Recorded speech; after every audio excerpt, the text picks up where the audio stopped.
What's going on? Welcome back to the CA Power Player Podcast. I'm your host, Cody Askins. Today we have what could go down. You guys are like, dude, Cody, you get excited about everything, bro. I'm telling you, this could go down as one of the greatest interviews in the history of the insurance industry, especially the life insurance industry. Here's why.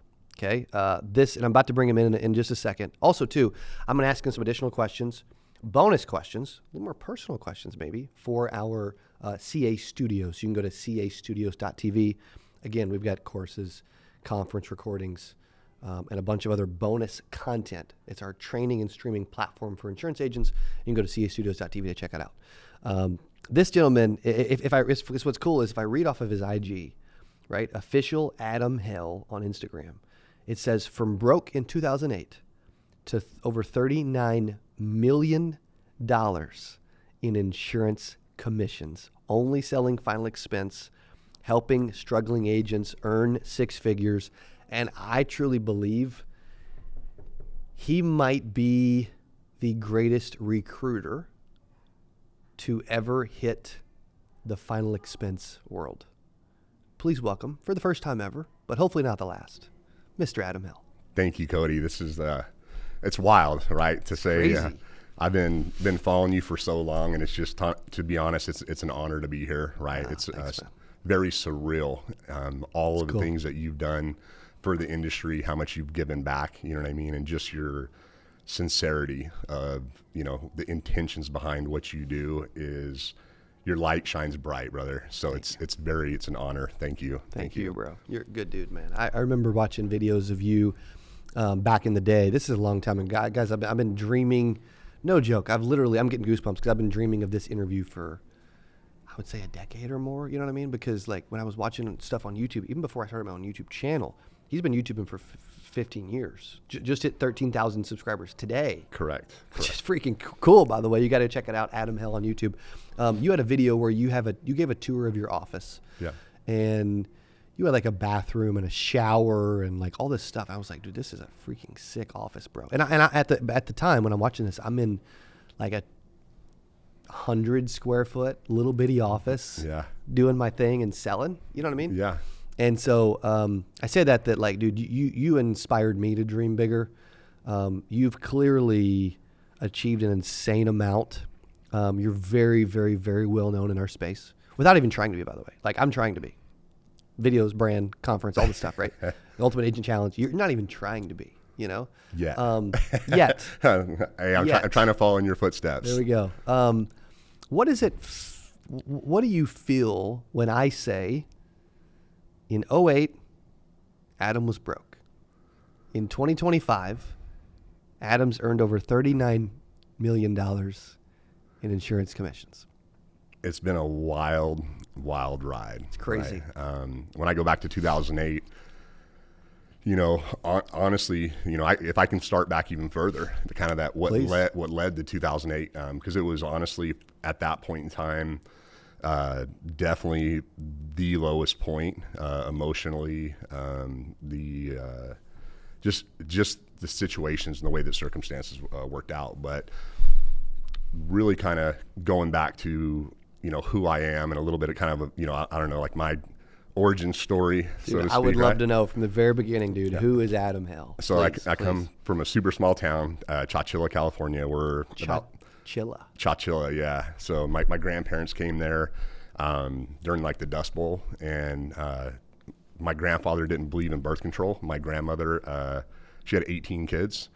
18 kids, and that's wild, right?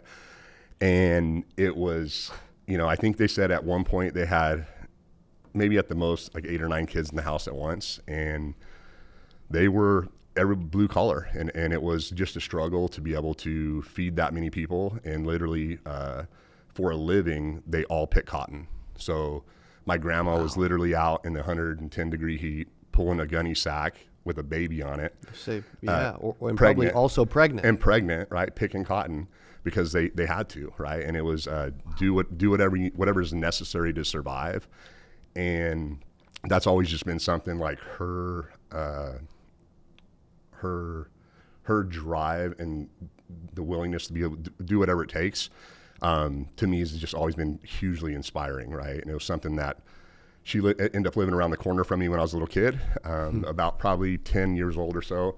I started mowing lawns, and I had an edger, a weed eater, and my dad said, well, if you want to do this, he's like, we should make a flyer.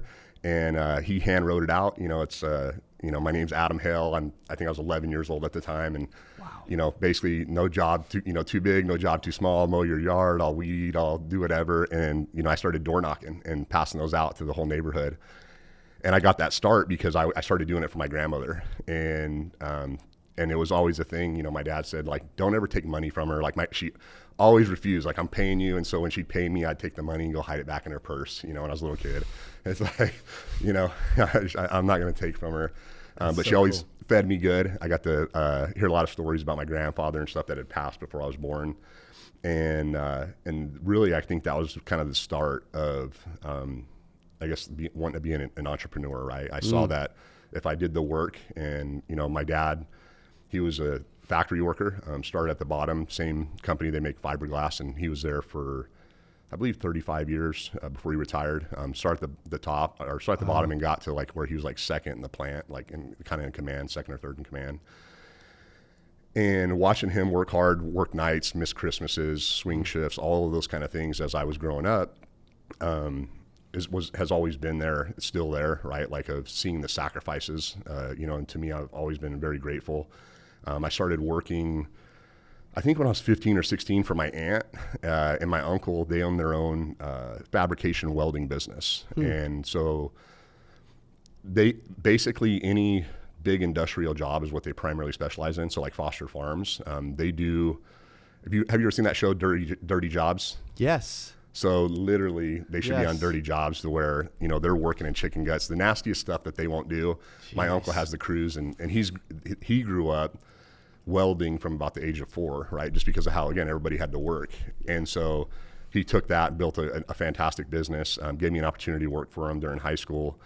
And, and it was, there was no, you got to get a tool from the truck. It was like, run, right? Like, you're not walking to get a tool. You need to go get a chain, a crowbar, you're sprinting, right? And it's like, just like, they had high expectations of how you should work. But he was always right beside you. He was, he's not just telling everybody to work. He's there. And I think in high school one time, get a call at like 3:00 in the afternoon, just got out of school 3:15. And he's like, hey, something broke at Foster Farms, and we be to work at 6:30 tonight. Right. And it was a Friday night. Wow. Would have loved to go to a football game or anything. And then we ended up working like 24 hours straight, no breaks, no lunch. Jeez. And again, telling you, like, he's right there with his crew. He's, an absolute animal. And he saw potential in me as well. It was something I remember one time, covered in chicken grease and guts. And I'm walking up on this catwalk, and I've got these chains, greasy, old nasty chains all around my neck. I'm carrying them. And he yells at me, and he's like, hey, Adam. And I go, what up? What do you need, Uncle Jimmy? And he goes, look at this. He's like, this is as good as it gets, right? He's like, you need to go to school. You need to do something else, right? And we still laugh about that. And but after that, I started going to Fresno State, and my goal was, I was planning on, I wanted to be an attorney just because I knew that the income could be good. One of my best friends' dad was a local attorney, and I seen what he was able to do with that, and started that. Me and my wife got together, literally like right out of high school. We actually dated for a brief period when I was like 16. Me and her, our families have known each other their whole lives, and dated for a little bit, and then reconnected. I had a DJ business, and I was DJing some frat parties and things. Bro, you should have been DJing 8% this year, man. I didn't say I was a good one. It was definitely not that quality, but it was a good time. And met her, reconnected at a party, dancing and stuff. And next thing you know, we're moving in together. And I seen, you're probably a little young for this, but I saw an ad in the newspaper. Yes. And Dylan is too young for that, for sure. For sure. So, but it said, $2,000 guarantee. And I was like, well, maybe I can do this while I'm going to school. And it was for selling cars. And so I went in. It was a small Nissan dealership. There was 3 dealerships, a Ford, a Dodge, and the Nissan. And when I came in, they'd been through like 6 managers in like 9 months or something like that, like a really other, they just couldn't get the foot traffic, right? And so it was, they were having a hard time moving cars. What they were selling, they were giving them away. And to me, I had no knowledge of how the commissions, should work or anything like that. So I'm selling cars, sometimes getting paid $50, you know what I mean? Things like that. And, but it turned into literally 7 days a week, 12-hour days, 9 to 9, bell to bell.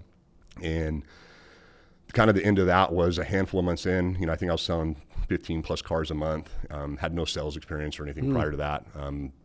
Got to see literally my sales training was sit down and watch these Grant Cardone VHS tapes, right? Let's go. That's old school right there. That's great. And I ended up selling a car. A guy had brought his elderly mom in. She was in her 80s. I sold a car off of one of the other lots I used. I think it was like a Dodge Neon or something. And to me, I thought the car seemed solid, low miles, great guy. And maybe 3 weeks later, I get a call that her car broke down and she got stranded like in the 100-degree heat for like 3 hours. She was like 83 or 85. She was up there.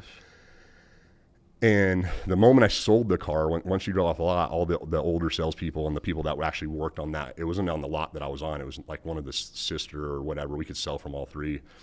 They all were like laughing and they're like, you just sold a lemon. And I got really upset because I was like, why would you allow that to happen? And if it's a bad car, like, that could be your mom, your grandma, you know what I mean? Like that, to me, that's terrible. And I felt instantly sick. And then finding out a few weeks later that she got stranded, and when she came in, they wanted to charge her some enormous amount, or at least to me at that time, it, might've been $900 or something to fix her car. And, and here I'm making maybe $3,000 a month, barely over the $2,000 guarantee.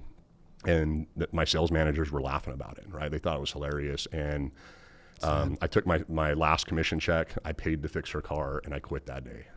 Wow. Yeah. It was like, I had Shut up. No other job, no other thing, but I was like, I know that this is not the place that God wants me, right? Amen.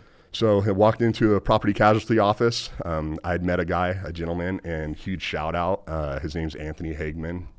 And he was a young cat making, he had a lowered Tahoe with these big rims and loud stereo and all that stuff. And I took a kid in to get car insurance, and I just remember him telling me how much money he was making, $100,000 plus. And so I remembered that, and I just walked into one of their offices in a different location.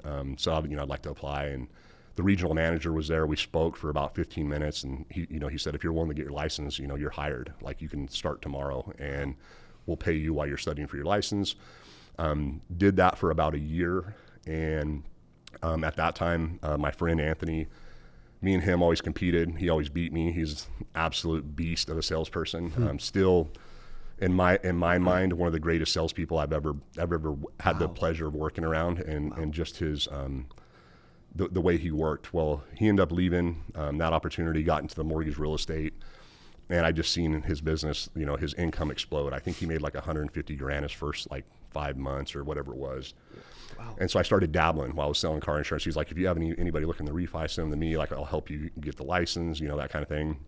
And then kind of a freak accident thing happened. Me and my wife, we had this old beater truck that was painted 10 different colors, rusty. And we pull up, single cab truck, and we're unloading our daughter. We just bought our first house. And I think I'd been with the car insurance company for 11 months, and I think I made just under 100,000 at this point. And this was in November. I want to say it was like November 4th, probably 21 years ago. And there was a group of people walking by our house, and basically a guy came into my yard. I told him to get off my property. Took a swing at me, and it was real dark. It was dark out there. Well, I leaned back, and he hit me, and he stabbed me. And long story short, I ended up getting stabbed 3 different times. I had no idea he'd stabbed me, and almost lost my life. Went through a ton of surgeries, was in the hospital, and it was tough. And coming out of that, right when I went back to work in December, I think it was like at the end of December-ish, or whenever it was, the day I sat down, Anthony had brought me, some money for a deal I'd referred his way or something in the hospital. And when I sat back down at the car insurance, it it was like, I made that decision. Like, it was like, this isn't like going to be like for me for the rest of my life. Like, you know, almost dying, you know, going through that, you know, just having a kid. And so it was like, really made me dig deep. Right. And it was a lot of prayer, a lot of stuff. And, end up getting in the mortgage real estate industry, and end up for 6 months, I rode, with my mentor, you know, and we had a conversation of, you know, I'd drive an hour to work to the office, and he'd say, you know, hey, come with me to get my suits, or, hey, I'm going to go get a coffee, come with me. And one day I was like, you know, hey, you know, I got this or that going on. And he's like, he goes, you told me you wanted to be a millionaire. And he's like, look around the office. He's like, if you want to sit around the office, these guys sitting at the water cooler, so to speak, right, and make 60 grand a year or 100 grand a year for the rest of your life, he's like, you can do that. But if you're serious about being a millionaire, he's like, you should want to soak up everything I can teach you. And so for like 6 months, anytime he went anywhere, you know, I remember carrying him, using me as almost like a bodyguard. He'd pop his trunk and he's got a box full of cash that we're taking to the bank and things like that. But I learned how he spoke to people. I learned, you know, just the subtleties, right, and things of asking questions. And he, you know, he was a master of, when people would give him something, he'd just dig deeper, you know, ask them why. And, you know, it changed my trajectory. And another thing that he influenced more than anything was to move with speed. It was something that, you know, you go to sell a house, he's like, if they like that house, he's like, you shouldn't step foot without writing that offer right then and there, right? That's the best your opportunity is ever going to get, right? I love that so much. And so it's something that I try and, you know, carry in my business, and then started my own mortgage company, made a lot of money. I think I was 21 to like, maybe, I think I started in this at 20, I think I was 24, 25. And I was making $500,000-$600,000 a year, you know, and I was young and dumb, and, you know, I think I had $130,000 at the bank at one point, and I thought I was rich. You know, I was like, this is incredible. I made it, bro. I made it.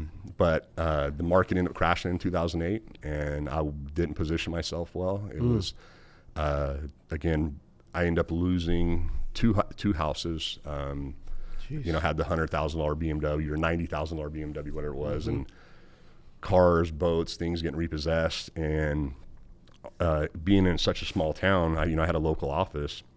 It was the lowest point in my life, because I felt like a failure, right? And it was like, literally, my wife would be like, hey, let's go to dinner or do something. And I'm like, I don't even want to see anybody, right? Like, I'm embarrassed, I'm ashamed, right? Yep. That, you know, I didn't know what I didn't know, but I didn't plan financially, you know, correctly. And at that point, I had my dad trying to get me to come work at the factory, because I had the experience from high school. And when I walked away from car insurance, we had just bought our first house, you know, after I got stabbed and all that stuff. And when I moved into the mortgage space, my dad, you know, tried to get me to move into that at that point. And I showed him my 1099. Like, he told me, you know, you're a grown man, you have a baby, a wife, you can't walk away from $100,000 a year job. Like, you're insane. Like, nobody does that. And I think I made, it was like $150,000 my first 12 months in the mortgage industry. Wow. And I showed him my 1099, and he was like, I'll never question you again, right? Wow. But it was more of a fear of me falling into that trap of going and seeing the things that he did, right? And he did all those things to provide us a better life. And it was like, you know, if I work for myself, I can control what I can control. My attitude, the amount of time that I put in, and then how I move on from failures, right? Taking those failures and trying to grow from them. Yeah. And so I was making about 150 grand a year from you know, my next mentor, Mr. Ray Berrigan, J.R. Berrigan. Yeah. Phenomenal man. He huge shout out to him, because my family's life would be who knows where if I hadn't met him. It's really cool.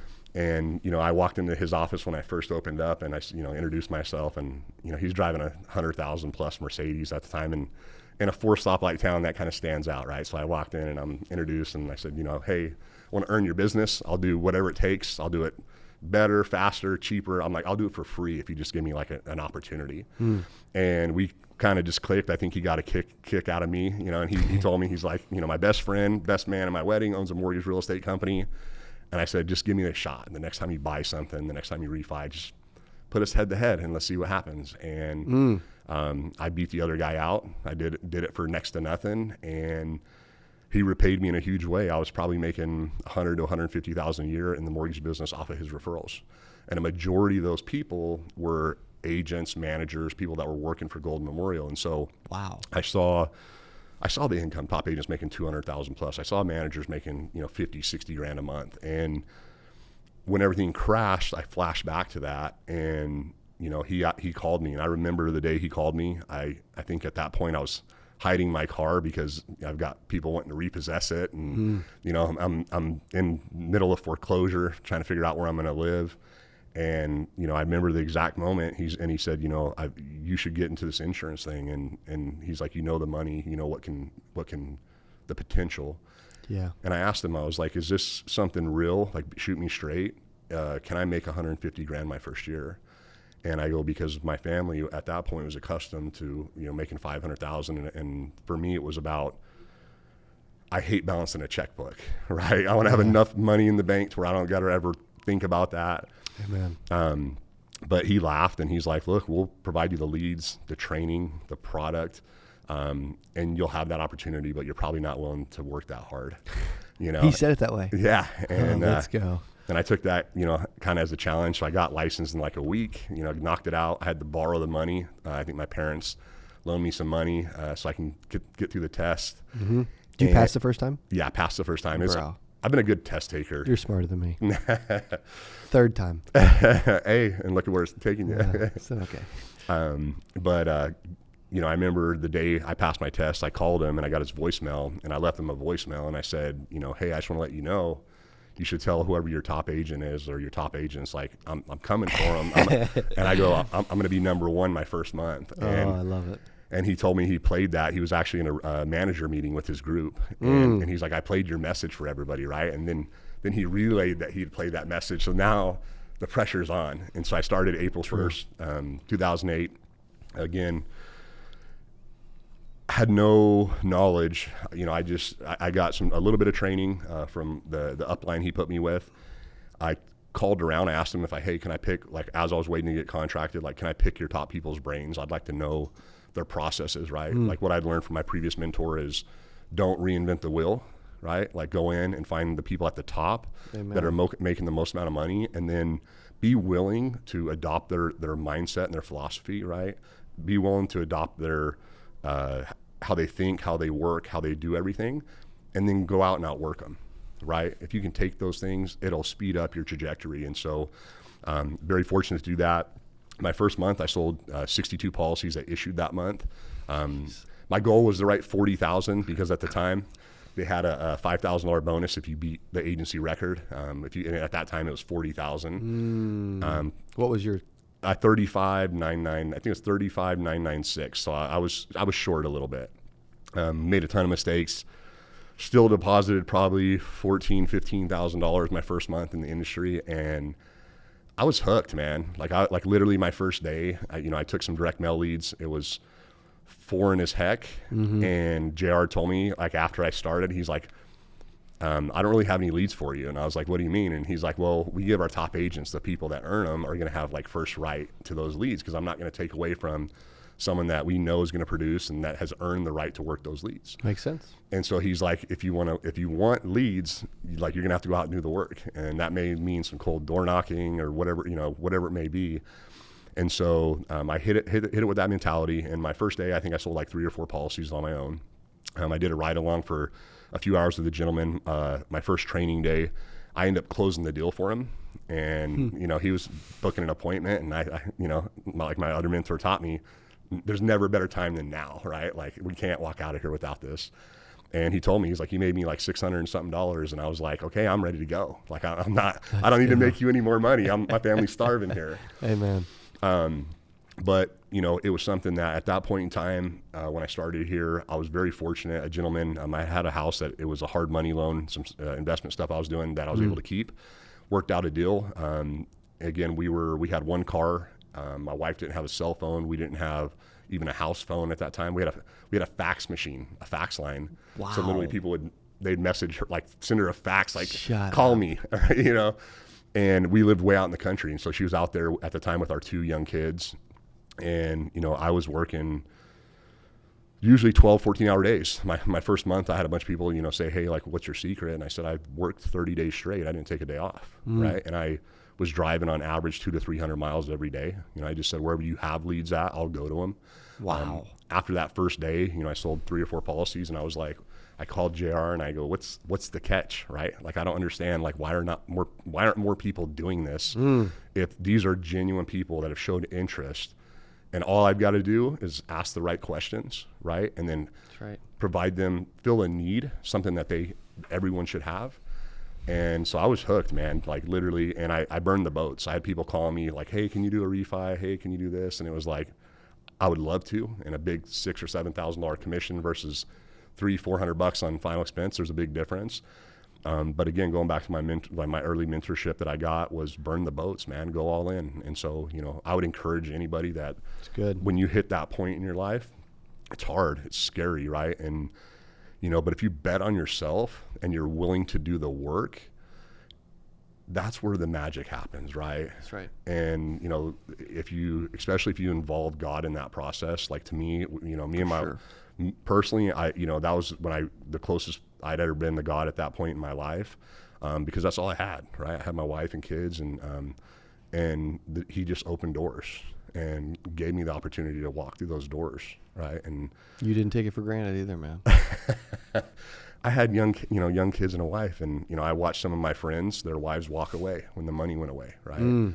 And you know, I wouldn't have any of my success without Tara, without my wife. I mean, you got a good woman. Phenomenal, like, yeah. Stuck with you. Yeah, and not only stuck with me, has just encouraged me and always supported me. And when you have that, you can't lose, man. You can't lose. And so just very fortunate, very blessed. But yeah, and things just grew really quickly. My first 9 months, I made like $121,000 was my 1099. You know, was super pumped to show my dad because I made more money than him again. That's he made a little over 100.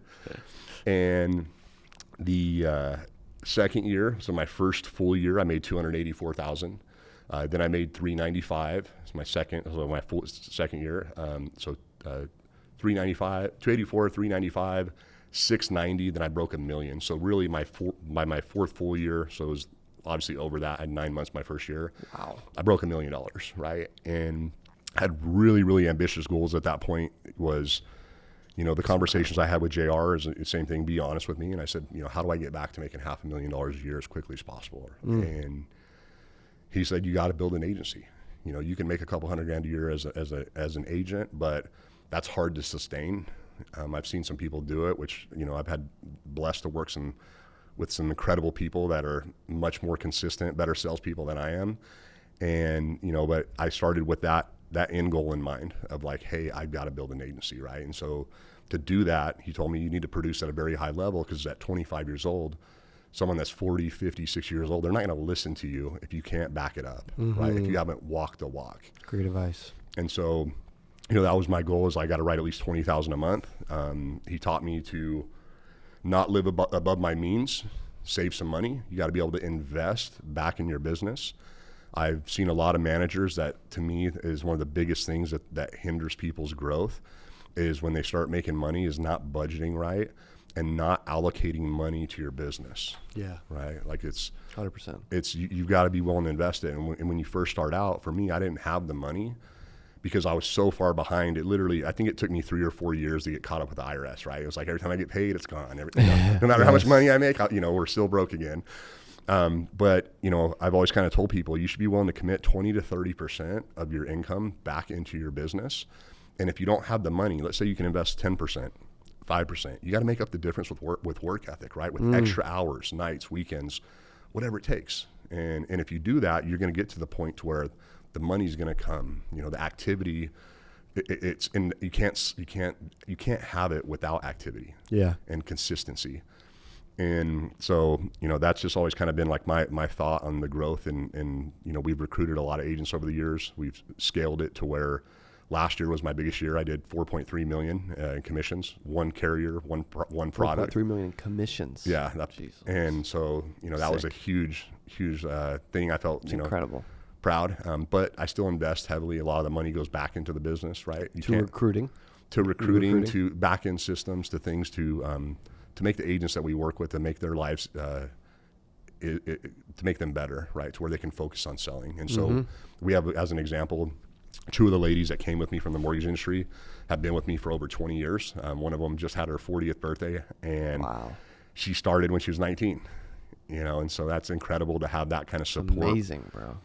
The staff, they make everything function, right? Because I'm scatterbrained and have they were telling me the other day, they're like, we don't know how you do it. They're like, it's like your computer, like in your brain, you got a million tabs open that we can just see your wheels spinning, I can relate to that. It's hard to stay focused sometimes, that's for sure. Yeah. And so, having the back end systems, we have a retention team, again, which I picked up and learned from working with Gold Memorial. They built that, they pioneered that, and like for our the carrier we were working with, and it gave such a good return. Shout out to Araceli and Michelle in my office, because as of the end of November, they each have saved over $1 million in business for the year. Wow. $2 million from the retention team. And so basically what that is when a lapse, a cancellation, payment doesn't go through, whatever, they're reaching out to all of our agents' clients, and they're trying to get that business back on the books, right? So whatever. Seriously. Yeah, whatever they need to do. If they need to lower the payment, if it needs to be rewritten, whatever, right? And they coordinate that. How many people, how many agencies actually do that? I'm not sure, to be honest. That's not normal, by the way. For someone to sit there and talk about having an in-house retention team that helps keep their agents' policies on the books. Yeah. It's very rare. Yeah. I'm not saying it should be, because I think it's pretty sweet that you've built that up, Yeah, I just. And you got the idea, you followed it, implemented it, right? Yeah. Just great. And it's, and the thing is you think about this business, for me, the reason I got into it was the residual aspect of it, right? Is I wanted to build something that if something happens to me, if I decide to walk away, whatever, I'm not starting over like I did in the mortgage industry. Yeah. You know what I mean? Like I can build something. And so, JR and them doing that and Gold Memorial implementing that, to me, is brilliant. And I know it's had a huge impact on retention. We've consistently, generally been at least 83%. My agency, 83% by the first year, 7th month. It's great. And it'd be a lot lower if we didn't have that. Yeah. And so, just fantastic. It's been a heck of a ride. I've met so many good people. Built a lot of really solid relationships, and just cultivated a lot of friendships. Man, a lot of the people we've worked with over the years have become family. Yeah. And some of the agents we've worked with, we've been with us for over 15 years. A lot of them over 10, and just seeing their lives transform. Right, like to me, at the end of the day, it can't be about just me making money, right? Like if I can't give back, if I can't help other people achieve and walk the same path, like what is it really for then, right? And I see all the good that you and Lauren do, and thanks, how much you give back. It's one of the best feelings in the world, right? So much better than money. Yeah, 100%. The money's nice, but no, but if you're right, that's such a good point for those listening, man. Like if it's all about the money, you would have stopped. Yeah. You got the money. Like bro could retire. Let's be honest. You know what I mean? But you keep putting in and helping people. Why? So from day one, I've always posted my numbers, right? So literally my first month, I ran across the insurance forum thing, and said, "Oh, I sold this," and everybody's like, "Liar, liar, liar!" Oh, I got smashed. Are you still on there? I don't know if I think I still am. I haven't been on there in a long time. It's been a while. It's funny, dude. The forum owner reached out to me at one point, say, "Hey, people are talking about you on here. You may want to come in and chime in." I'm like, "Okay." So I go in there, and then after a few days, I'm like, "Yeah, I'm never getting in this thing ever again." But a lot of people love it. Yeah, I think it's a great thing for a lot of people. For me, it was I saw it as a way of hey, I want to share this opportunity, right? There's other people that are in the same shoes I was in, And no better way than to document that, right? Like let me show from day one, right? And so I've always posted my 1099s. I've always posted, everything, and it was never about bragging. It was about like, hey, if I can do it. And to me, I see myself as, I'm not a Grant Cardone. I'm not one of these, Jeremy Miners, all those, fantastic salespeople. Correct.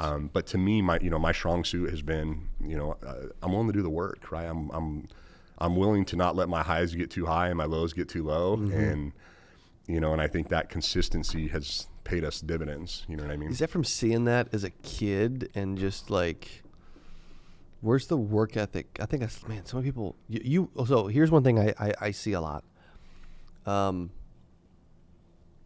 jumped in the business and dude, I was so insanely committed and hungry. Same for you. You were ridiculously hungry. When you were talking, I wrote down insanely committed. Why are some people like super hungry and committed and some just aren't? I think it all really comes back to having a big why and having kind of some insane goals, right? To where, I've got some new goals we can talk about, that I'm, I would love that. I'm hesitant to say them because it's scary, right? Now, do they scare you? They scare me, of course. Or do you think they're going to scare the audience? I don't know. I think people will say he's no way, right? It's no way he's going to make that happen. I mean, dude, when you go from broke to almost 40 million commissions, there isn't anything you could say that I wouldn't be like, I think that dude could do it, man. You know what I mean? I love that. Right? I got you. Right? Thank you. That means a lot. It means a ton. Dude, and you know what? I hope people doubt you. Yeah. Dude, I love it when people doubt me. Yeah. You know what I mean? Like, here's something else I wrote down when you were telling your story. Such an amazing story. If you guys are loving this, man, like, comment, show Adam some love, and also share this thing with somebody else as you're listening to it. Whether you listen on podcast or on YouTube, either way. You said you started talking about, you are a ultra competitive guy. Definitely. More than I realized. Yeah. There's a test called Clifton Strengths. I don't know if you've heard about it. It's where it analyzes 34 different strengths from 1 to 34. Okay. First of all, I'd love for you to take it. But mine came back, and they're all different strengths, but it analyzes them. My number one strength was competition. Really? Dude, and so I'm like, dude, I feel that so strongly from you. And one of the things I wrote down is like, dude, this dude is a competitor, Like, you even came out and told Ray, bro, like, dude, whoever's the top dog, let them know there's a new sheriff in town, maybe. I'm coming. Yeah, I'm coming. Where's the belief in your ability? Was it successful in multiple different industries to a degree?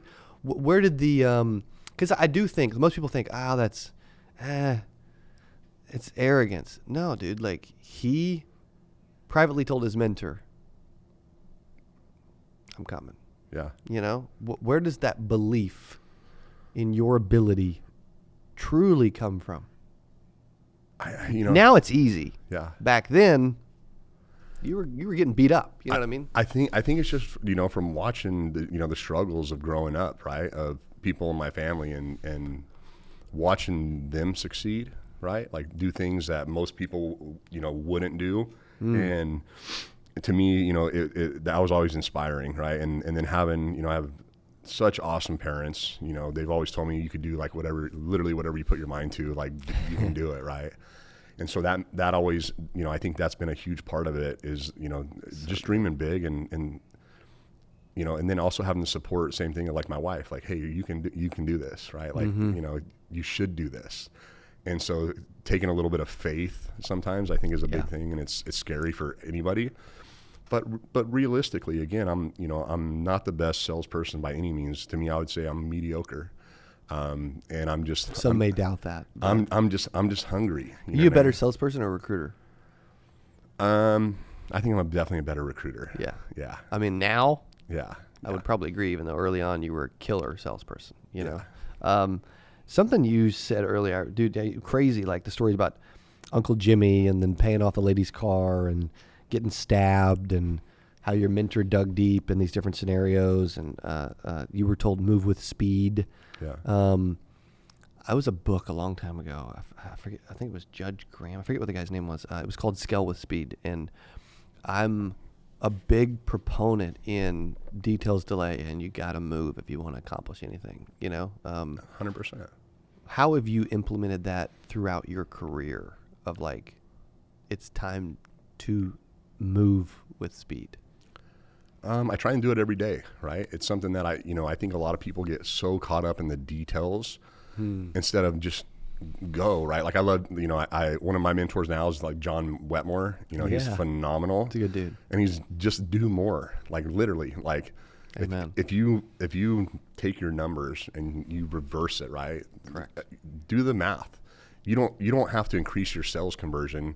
Most people are not going to go from a 20% conversion to a 30% conversion overnight. The way you'll get there if you stick with it. Correct. But what you can control is that if you need to make 50% more, well, then you got to put in 50% more hours. And if you do that, the results will be there. Yeah. And so I think that's just something that everybody, if you can apply that, the right attitude and that mentality, it's, and it might not happen fast. Like I think a lot of people just give up too soon. They hit challenges, and I'll be the first to say, I had a lot of times in my first year where I felt like quitting. You know what I mean? I had those points in my career. I remember Jack London. I thought it was, I'm Mr. Big Stuff, #1 agent, and literally we had a meeting the next month, and he had me stand up. He was talking on the microphone, and I thought he was going to congratulate me. He's like, #1 agent. He's like, another shooting star. Go ahead and sit down, or something along those lines, right? Oh my gosh. And I was like, ooh, that hurt, right? Like, dig. But using that for motivation, right? Like, you're going to doubt me. And I struggled. My second month, my production was like 27,000. My third month, it went down to 15,000.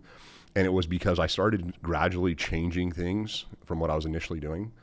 I was taking things out. I was, thinking that I could, the speed aspect at that point was hurting me of trying to rush the process that already worked. Yeah. And so I had to go back and again, the JR, he's like, I had like a week where I didn't sell anything. And I called him and I said, hey, like, did the leads change? And he literally laughed at me, and he's like, I love when people ask that. Yeah. And he's like, no, dude, like, you changed. Like, and I go, I'm the #1 agent. I didn't change anything. And he's like, I was like, what do I do? And he goes, I don't know. He's like, look at your process. He's like, look at what were you doing when you wrote 62 apps, and what are you doing now? Right. And go back. And I think a lot of agents that if you'll, record yourself, listen to yourself, like, and I got that again from John Wetmore of like, I think he told me, which is crazy, he's only field trained like 2 agents, right? And his agency writes 200 million, and he has his own process of what he's built, right. But it's holding agents accountable to what they say they're going to do. And then again, it's like, hey, if you're not going to put in the time to work on your own presentation or to listen, record it, listen to, do you sound like me or the training that you received? And if you don't, fix it, and that was something that I had to go back to. And then the next week, I think I had a big day, like literally next week, I'd quit filling out the application. Jack London, that was a big thing he'd say is, he told one of my first upline, he asked him if he filled out an app in every house.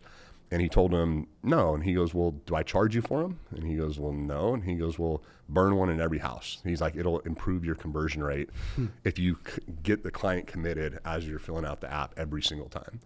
And I took out stuff. I sped through my process. I was trying to, if I can sit with more people, right? And I think everybody, everybody's going to be different. But for me, it was, I should be in the house 45 minutes or so, right? And if and usually not more than an hour, but if I'm in there 20, I cut some stuff out that I probably shouldn't have cut out. Right? Was that one thing that happened as you tried to start shortening the sales process, skipping stuff, sell it quicker? Why do we do that? I see this so much from agents, like something, because you said earlier too, like don't reinvent the wheel, success leaves clues, adopt success, right? Burn the boats, go in. There are people in our industry succeeding at a very high level. And all we have to do is literally do exactly what they do. Yeah. But we want to reinvent the wheel, change things, readopt something, or change what they're doing, or even we're doing well and want to change what we're doing. Yeah. A lot of times I think it's like, okay, we want to short We want a shortcut, or we want like a fast way to do it. Or, okay, you were knocking. Yeah. Okay, how can I write 62 policies without having to ever knock on a door? It's like, Yeah. What? Yeah. Why do we do that? You know, I don't think it's intentional, or at least for me, it wasn't intentional. Okay. It's, you know, again, when you are moving quickly and stuff, I think a lot of people, or at least me, it's those things don't, like those changes for me were gradual small things, so that they were so incremental that I didn't recognize them, right?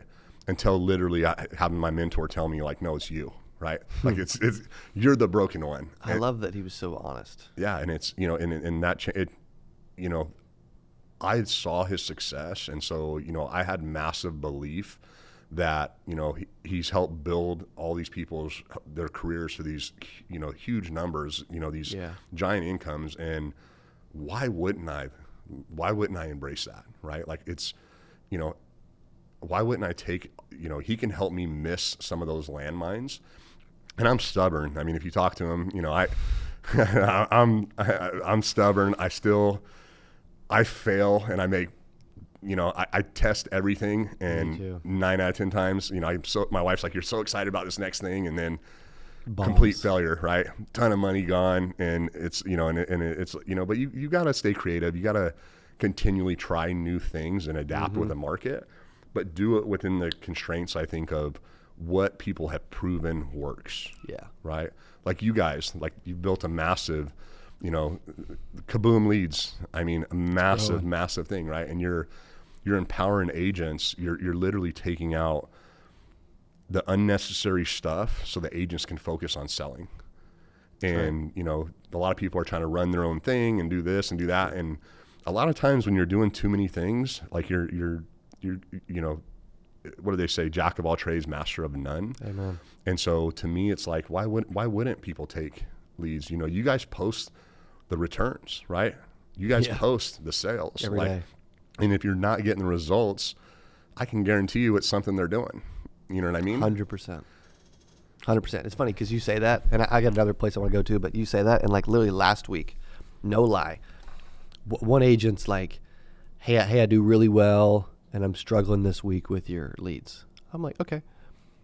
Same day, Clark Stanley's like, bro, these things are hitting, and I've made 29 grand this week off Kaboom. I'm like, what is the difference, man? Like, I almost lost sleep over like, how do I help her when he's just killing it? And it's like, there's only so much I can do. Yeah. You know, and literally the same lead, but so many people do want to blame the lead. I'm sure that happened. You know, it's always happened in your business too. 100%. You know? Every day, right? Every day. Yeah. It's and again, you know, you're not going to sell every person, right? You can be the best salesperson in the world, and there's going to be. You would worry if they did.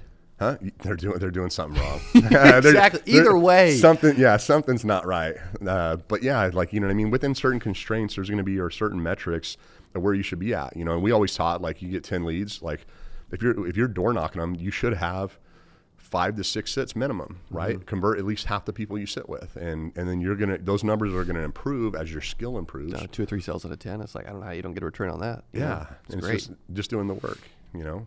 Exactly.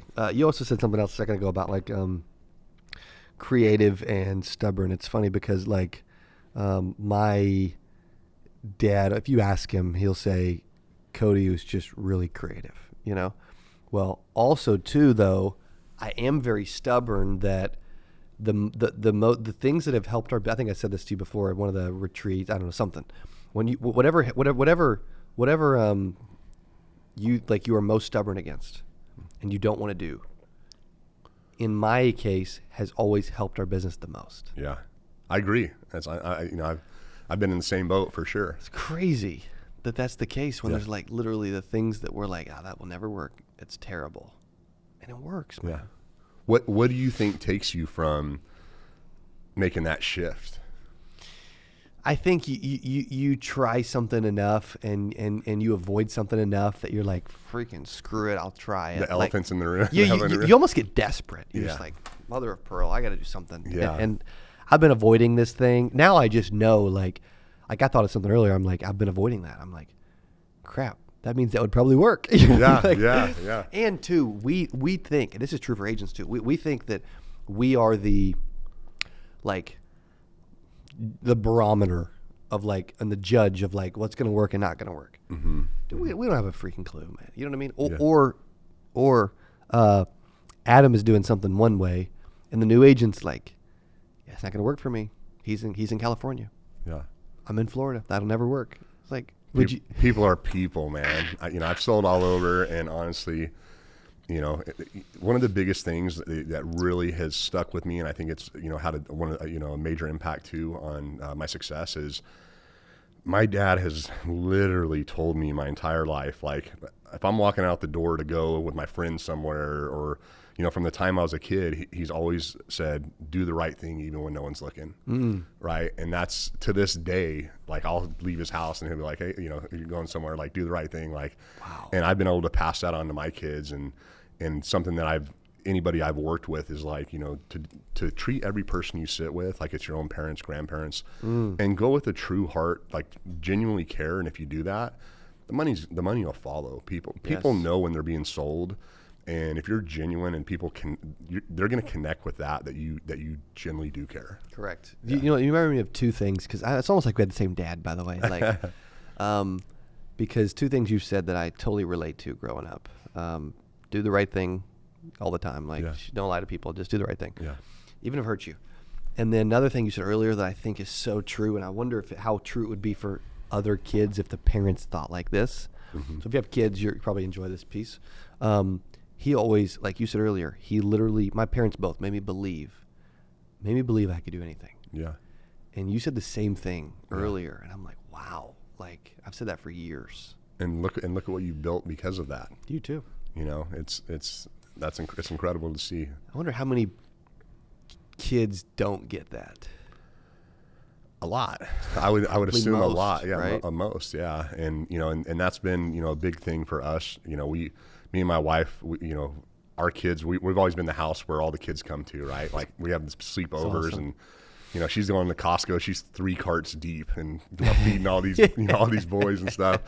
And cool. But it's it's allowed me and it allowed us. We've been really fortunate to be around like some of my son's friends and things, and like to see their growth, right? Yeah.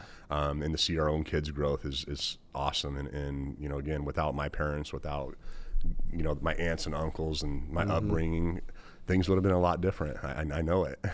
Yeah, for sure. Recruiting. Bro, people are going to ask, like, bro, I didn't ask him questions about recruiting. You shared a couple stats with me right before. Yeah. People aren't going to believe them, I don't think. Well, let me share them then. How about that? Yeah. Okay. Yeah. Is that okay? Yeah. Is that all right? Of course, yeah. In the last 2 weeks, his team has booked over 1,000 interviews. Mm-hmm. And correct me if I'm wrong. In the last 24 hours, he's had over 1,000 people apply. 1,000. Tailored Legacy. Yeah. Dude, people can get 1,000 people to apply in a year. Yeah. It's that's nuts, bro. How do you do that? I can't give you the secret sauce. I'm with you there. No, what can you share related to that? That's like, so you're moving with speed. Yeah, and so we recently updated our website. I made a huge announcement on Monday, November 10th. I had someone tell me like, oh, this is like your genesis of something new. Huge day, but I made the decision. After a lot of thought, a lot of prayer. Let me back up. Someone told me a while back. When you're in this industry, sometimes it could feel like you're in a fishbowl, and they're like, you start getting around mentors and different things and other things that he's like, it's like walking out into the sun for the first time, and that vitamin D feels so good, And that was actually Matt Murray. Let's go. What's up, man? And I had an opportunity. John Wetmore invited me to 8%. I've seen it. What you put on for a long time, and he's like, I got a ticket for you. You should come. It was a pleasant surprise, by the way. Yeah, and I was on the fence. I was worried that I was just worried that if I go, I didn't want it to be seen in me doing like a deceitful thing or anything like that. And I didn't want conflict because which I didn't think, by the way, ever. Yeah. And just, from the agency I work with or the carrier, I didn't want them to think that, I'm doing something, and because that was never my intention. But, he invited me.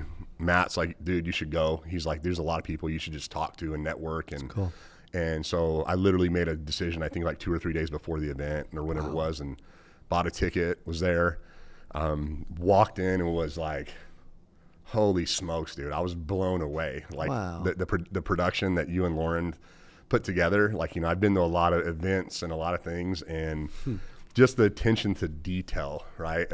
And knowing how much goes into that, I applaud you guys for that. Thank you. But not only that, bringing so many giants in the industry, right? These are people from all these different companies, from, selling all these different products and backgrounds. Yeah. And they're just pouring out their knowledge, right? They're pouring out of, that secret sauce.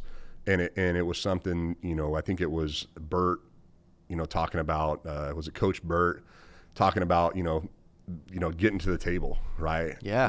Getting around the right people, and made a decision at 8% to join Power Players, and that's, for those of you guys don't know, that's Cody's inner circle group. Yeah. Been absolutely phenomenal, right? Working with so many people, and just watching people that are willing to invest in their success. And this year, to be honest, outside of like reading and things, up until this year, I really hadn't went to any conferences or anything outside. And, I hit a plateau, and it was like, I've got to do something different. Like I've got to do something to change where I'm at. And I've spent more money this year than I've spent in the last 7 ever combined. Dang. You know what I mean? And outside mentorship and stuff. And it's just been an eye-opening experience. And so that, that's part of the reason, leading back to this past Monday, or, November 10th, I sat down with our agency owner, and I made the decision to resign. And he was really graceful, and, told me if I needed anything, he's, told me I was like a brother. And I feel, nothing but gratitude, and,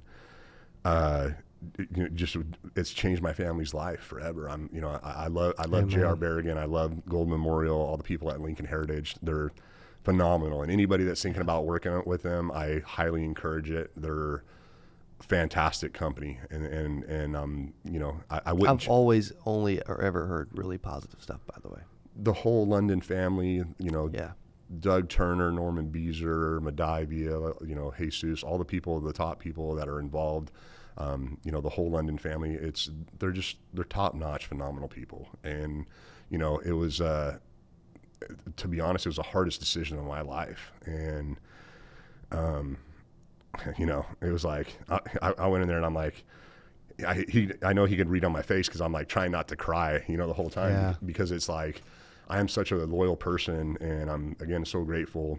And the hardest thing is that, all of those relationships that I've been able to build and watch people's businesses grow, and they're, a lot of our agents are like family to me, and that was like the hardest part of the whole thing of, right. Like, I don't want people to feel like, I've had people tell me, and I've got a lot of people that reached out since they found out, and, a ton of great encouragement. But I was worried, I don't want to lose friends. I don't want to lose people that I consider family, overdoing it. And the outpour has been different.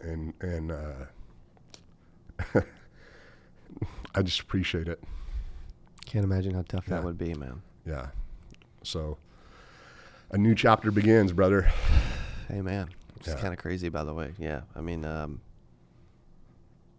you've built something special, and cool thing about you is you'll always do it the right way. Yeah. I've always respected that. Yeah. You can just tell when somebody's like just a good human being that does stuff the right way, I appreciate that. Which is people you've aligned with have always been the same way, which is great. And you can also tell when someone can accomplish success in whatever way they choose, and you are that type of person. Thank you, brother. Thank you. You are. Yeah. So what's next then? So without giving too many details, sure.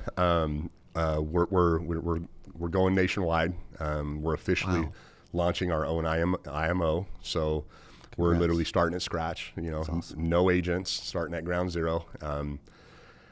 For anybody that's interested in learning more, we'll put some information where they can get in touch with us.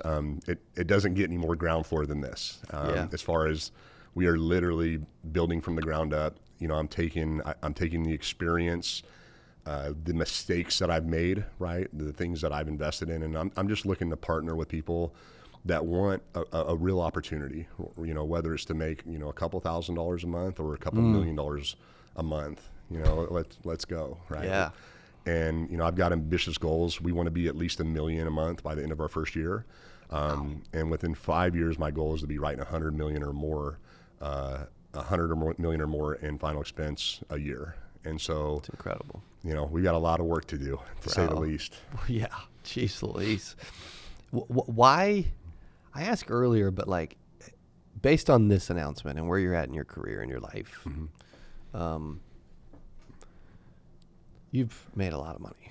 Let's be honest. You've made a lot of money. Yeah. More money than typically multiple generations of families will ever earn. Yeah. Let's say it like it is, right? And doesn't act like that. You don't act like you have. Yeah. Which I love, by the way. Appreciate that. And please don't change because you're, that, and he won't because he's that type of human being.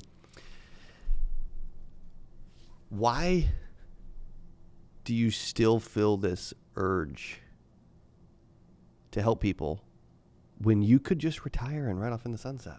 Freaking go buy a house in Costa Rica, let me come visit. You know what I mean? Like, yeah. So I've always said like a weird thing for a long time. My plan is I'd like to die a billionaire and give a majority of that money away. $1 billion. Yeah. I would like to find a way to make that happen. And, let's go. It's, again, that's, I guess, pretty, I would say ambitious maybe. I would say so. But I've told a lot of people that for a long time, and I've told myself that for a long time. And, and I think with, aligned to doing the right thing and aligned with God, I think those doors are going to open at some point. Yeah. And I'm just excited for the ride. I'm here. I want to see, I could retire now, but what's the fun in that? Like, I love this business. I'm 42 years old. I got a lot of life left to live. Jeez, man, you've accomplished so much by 42, bro. I'm ready to run. I'm ready to run, and it's fun. We're the next chapter is, it's all about embracing the family, the unity of the people we work with and their families, right? Like that, how important that is to as our agency grows, of how we want them to be involved. Because again, without people's kids, without their spouses on board, to me, you're setting yourself up for failure, right? This business is hard enough if you don't have the cheerleaders and the people to push you through. If my wife hadn't told me many times, I call her at 7:00 at night and it's like, I've been knocking doors all day, or 8:00 at night and no sales. And she's like, go to one more door, right? And literally sell $2,000 in AP. And so we just want to build it in a way that, we have, a heavy focus on people and their family. We want agents, to have the ability to truly like own their book of business, and have an opportunity to generate, income from multiple products, right? And so we're excited. I can't go too much in the detail, but I can tell you here in the coming weeks, and depending on when this posts, there'll definitely be more information, on our website, and I'm sure you'll see it I'll be trying to be like you. I'm going to get more active on YouTube, bro. Yes. And so we'll definitely be, putting out the details, but we're awesome. We're excited, man. We're just hoping to attract the people that align with our values. And that's something that I look up to someone like your dad. I mean, me just meeting him for the first time, and same thing, the light that exudes from the atmosphere, not just him, but the people that surround him. And your mom, I mean, she embraced me and Tara. She had no idea who we were. And like, my wife's like, she just fell in love. She's like, Patty is awesome. Like, the first event, and, and it was, you guys are just looking at that. It's so inspiring to me to be able to want to build that culture, and duplicate that, because, it's, you know, you can just feel it, man. I can't put words on it, but like they're doing what they're doing because of that, you know, and that's awesome to see. Yeah, incredibly blessed with awesome parents, man. Amazing parents, incredible spouse. Your whole family, awesome your sisters, team. All of you guys have it. And, you know, I seen it at 8%. You know, Tara said it from day one when she met you guys, and it's like, my wife's a way better judge of character. Mine is too, bro. Jeez. I bet on a lot of people I probably shouldn't sometimes, but, sure. But you know, it's something that, you know, you guys are just phenomenal people. And so I'm super blessed to even be sitting here with you and be a part of this and part of Power Players, and, you know, going to 8% next year. You know, it's going to be freaking awesome. It's going to be awesome, man. Well, when you said, hey, you enjoyed last year in the production, the speakers and stuff, I'm like, just wait for what we got in store this year, man. Let's go, man. Buckle up. Dude, if they want to learn, this has been unfreaking believable, by the way. If they want to learn more, keep in touch, what do they do, or where do they go? So yeah, please follow us on YouTube. You can look me up. You know, it's YouTube.com/Adam Hale, official Adam Hale on Facebook and Instagram. I'm pretty terrible on Instagram, so if you send me a DM and I don't respond for 2 weeks, it's not intentional.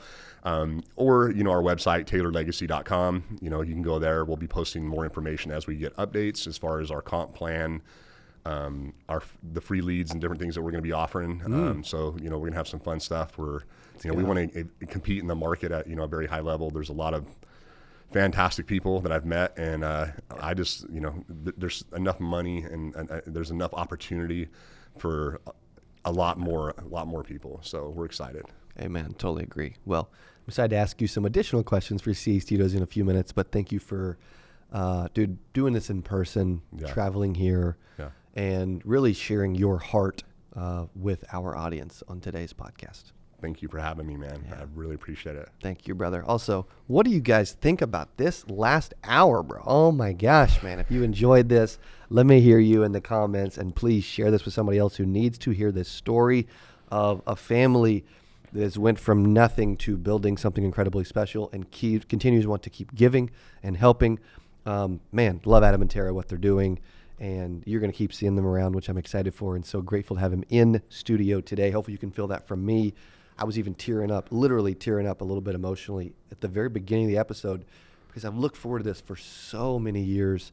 And so I want to encourage you out there, like, dude, keep going, keep pushing, no matter what you're going through. Amen. You may wake up and be sitting in that chair one day. Yeah. I promise you. Okay. And if you need additional training, additional content, you listen to live calls, coaching moments, behind the scenes of the show, et cetera, or we're about to ask Adam Hale, you can go to castudios.tv. Also got a special bonus question for you I'm excited to ask. All right. Awesome, man. Check out castudios.tv, and we'll see you on the next episode of the Power Player Podcast. Kaboom. Let's go. What's up, Studios members? Welcome back behind the stage with Adam Hale. Dude, first off, oh my gosh, bro. The last hour and 6-7 minutes, unbelievable. Unbelievable. Thank you. I'm just happy to be here, brother. Yeah. What's crazy is, too, just to like clue the audience in, you were like actually nervous before this.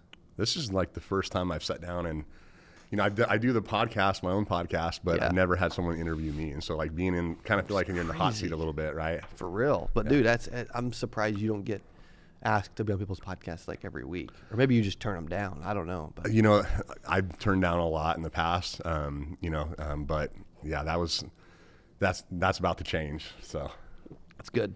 There you go. Now you know. Okay. Few questions, and then I got a unique bonus question at the end. First question. What is your, and you answer these however you want, by the way. Okay. What would you say is your biggest regret? My biggest regret? Oh, that's a good question. Man. Throwing a dart at you right at the beginning. Yeah, I know. Probably my biggest regret would be spending like too much time, too much money on certain individuals or certain people that I probably shouldn't have, right? Like people like maybe me wanting their success more than their recognizing that maybe I wanted their success more than they wanted theirs. And so, I think that's probably like my biggest regret is, you know, I've sometimes just maybe not seen things soon enough and, you know, made bad decisions, right? Or, to where it's cost me time or money and, away from my family, things like that. Did you used to believe you could make anyone successful? Yeah, I've kind of always believed that, you know, and I still believe, you know, I've told people for almost 18 years that if you do everything we teach you to do, right, but that just takes having the right attitude, you know, the right mentality, tracking your numbers every single day, right, like getting really strict about doing that, plugging into all the tools. And then if you can commit 50 hours a week, you know, I'm confident, like, and you enjoy the business, that, you know, if you don't make $100,000 your first year, I'll write you a check for the difference. And I've never had to write a check because people either disqualify themselves because they don't do the work, they don't follow the process, or they do those things and they blow way past 100. And so, you know, I do believe, you know, again, this business isn't for everyone. I think it's got a very low barrier to entry. Yeah. But people that take it seriously and actually run it as a business, I mean, there's nobody out there, in my opinion, that can't make six figures in this industry, right? I agree. Do you think the barrier, these are not the additional questions, by the way, but do you think the barrier to entry is too low? Yes. Yes. How would you fix it if you had the power to just do it? You know, that's like going back to kind of what I said earlier is I probably wouldn't, you know, that it's, you know, I you know, because it's, you know, I want to give that opportunity to everybody. It is so low though. Yeah. But like, you know, you said the thing that, you know, you should probably do, right? That's, to me, I think that's maybe kind of it. And, it's a tough one, but I definitely think a lot of people that shouldn't be business owners are, you know, get into the business and there's nothing wrong with that, right? Like nothing wrong with, you know, some people just, they need that security. They need that W-2 and some people don't. Right. And I think there's in between where people can learn. Right. And I think a lot of people, you know, we see it in the recruiting every day of people like, is this commission, right? 1099. Nope. You know, don't message me. Like, and we put it in our ads, but you know, it's so many people have that fear. And then, you know, and then some people, I think they don't plan right. You know, they don't, you know, the Grant Cardone 10X thing, it's going to be 10X harder than you're anticipating. Amen. You know, you're going to do 10X the work, right? And, you know, maybe you don't make anything your first month, but I can tell you the people that are resilient and that if you can get past that and just stay in the business long enough, get around the right people, man, the doors are just going to open and things are going to happen. And it's, you know, this business it's to me, and in my opinion, it's the best industry in the world. You know? It is, dude. It's so good, bro. Second Studios question. All right. Proudest moment. Proudest moment. No, there's probably a lot of ways. There's a ton. One of the coolest things that stands out is it was my wife's birthday, and it was a couple days before. We were talking about my mom. She was looking to buy a new car, and she was going to buy like a used $20,000 car or something, right? My dad, I think he just retired, and you know, they do well for themselves, but they're on a fixed income, you know, like most seniors. Yep. And my wife came up with the idea that we should buy my mom a car for my wife's birthday, and for your wife's birthday. Yeah, it was you Tara's should buy birthday. Your mom a car. Yeah, she's like, I'd like us to buy your mom a car on my birthday. It was her birthday, and this was a few days before, and we ended up buying her a Cadillac Escalade, like, you know, decked out, and oh my gosh, you know, and then took it to her, and you know, and just definitely. That one's up there. How did she respond to this gesture? I go to my old YouTube. It's probably on there. She broke down for sure. She broke down. We all did. You know. You said we weren't going to cry on this whole thing, and literally every 10 minutes we're in tears, bro. But yeah, it was. That was definitely up there. You know, there's a lot of them, but that was. It was something that freaking cool, man. Like. Yeah, my mom was a huge part of my upbringing. She was, you know, a lot of times my dad worked so much. She was the mom, the dad, everything in between, right? And running us around, and at certain points working jobs at the post office, and just always ensuring we never went out. And also, she was someone, she's been my best friend since I was a young, little kid. I could talk to her about anything, both my parents, but being able to do that back from my mom was, it was awesome. And then having Tara to support that and be a part of that was phenomenal. So cool. Yeah. That shows how important a supportive spouse really is. Yeah. To me, it's probably 90% of the reason I'm still in the business. It's without it, without having that there, I probably wouldn't be here. Crazy. I wouldn't either, probably. Yeah. Seriously. Yeah. Okay. Third and normally final question, even though we're gonna have a fun extra one. Where do you see Tailored Legacy and Adam Hale in 5 to 10 years? 5 to 10 years. So we'd like to definitely be writing 100 million a year. My goal is I'd really like to have an impact in the industry in the way of just helping as many people as possible, right? Like putting together like a practical thing that gives people a real opportunity, right? That no matter what their background is, that if they plug in, that they can win with. And so, and I just want to bring a lot of people with me. This is something that I genuinely, I know I'm going to look back at this, and in 5 or 10 years, a year from now, it's, it was a difficult decision, but it's going to be, you only get so many opportunities in your life to do something big, and the timing for this just worked out, and I'm stoked. So it's cool. How many writing agents is that to do 100 million? So writing agents, depending on if you're talking about telesales or field sales, our telesales has generally, we've usually been like 10 to 12,000 production, like average AP per month. So you got 100 agents.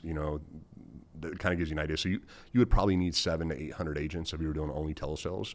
Wow. Yeah, producing. Every month to on do a 100 mil. Yeah, a year for the year. Yeah. For the year, yeah. 200 million a year. Yeah. And you can round up to, and if you're doing a field, we've always been closer, like about 6,000 or my past carrier. I'm hoping to increase that number just because of, I think we should be closer to, $1,000 average AP. And being able to do that, I think there's gonna be some changes. I'm gonna have to adopt some of the math that I've learned, because it's a completely different world. You think it's gonna change from what you think it is right now? I don't think it's gonna change. I just think I'm just excited because the more I've learned, it's like, the opportunity is just so big, right? It's so big for the new agent, and it's, I think it's going to have a huge impact on our retention. It's going to have a huge impact on the bottom line to the person that's starting day one. So that's what gets me out of bed. That's what keeps me up late at night, excited about what we're building and what we're doing. It's cool. Yeah. Bonus question. This is for me. All right. And for you guys. Okay. I recently, I've always said I hate to read. And I recently, several months ago, I was working on a keynote, and I asked ChatGPT, like, hey, what do the most successful people in the world do? Read. They read. ChatGPT said exactly what you just said. Warren Buffett reads over 500 pages a day, and that Bill Gates goes on these week-long getaways to read, sabbaticals or whatever, and that Elon Musk credits a lot of what he's learned to reading. Yeah. If you could recommend one book for a human being to read, what book would that be? Oh, that's a tough one. Because I've started, I'll let you think on it, because I've started reading 10 minutes a day again for the last few months, and I'm about to finish my 3rd book. And I historically have said I hate reading, haven't read. Yeah. And I was like, dude, I get to choose whether I like something or not. You know what I mean? Yeah. I think I'm like you. I buy a lot of books. Oh, I buy it. I'll start and then... I bought a book yesterday. Yeah. I do a lot of Audible, but depending on what you say, I may be buying another one in a second. So a good one. I mean, there's a ton, right? And to be honest, I've got a terrible memory. Sure. I'm terrible at giving out titles. Like right now, I'm physically reading Choose Your Enemies Wisely by Patrick Bay-David. Yeah. So I have that book. yeah, that's my second. Have I read it? Yeah.